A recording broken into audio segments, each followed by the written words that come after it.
BNP তো গণতন্ত্রের কথা বলে বলে বিগত 18 বছর 17 বছর রাজনীতি করতে আমরা দেখেছি, কিন্তু তারেক রহমান ক্ষমতায় বসেই গণতন্ত্রের গলা টিপে হত্যা করছেন। আমরা এর আগেও নির্বাচনের নিরপেক্ষতার স্বার্থে আমরা দাবি জানিয়েছি যে প্রশাসক যারা নিয়োজিত হয়েছেন তারা সেই সিটে বসে, প্রশাসকের চেয়ারে বসে নির্বাচন করতে পারবেন না। তারা যদি নির্বাচনে অংশগ্রহণ করেন তাহলে এটা নির্বাচনটা একদম স্টার্টিং থেকেই বিতর্কিত এবং একপাক্ষিক, এবং নির্বাচনে কোনো ধরনের লেভেল প্লেইং ফিল্ড থাকবে না।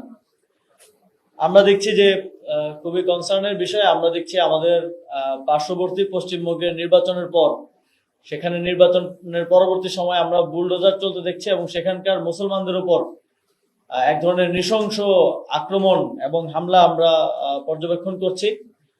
কিন্তু এটা নিয়ে আমরা দেখছি যে বাংলাদেশের সরকারের কোনো স্পষ্ট বক্তব্য কিন্তু আমরা পাই নাই। আমরা বাংলাদেশের এই বর্তমান সরকারের সময়টা খুব কম হলেও আমরা বারবার দেখছি কূটনৈতিক ক্ষেত্রে তারা অবস্থান নিতে ব্যর্থতার পরিচয় দিচ্ছেন। এবং আমরা এবারই প্রথমবারের মতো হয়তো দেখলাম যে বাংলাদেশ কোনো একটা নির্দিষ্ট বলয়ের দিকে চোখ বন্ধ করে ঝুঁকে যাচ্ছে, যার ফলে আমরা আমাদের বন্ধুদেরকে হয়তো হারাচ্ছি অথবা সম্ভাব্য বন্ধুদেরকে হারাচ্ছি। আমরা সরকারের কাছেও দাবি জানাচ্ছি যে শেখ হাসিনাকে, যেহেতু তিনি ফাঁসির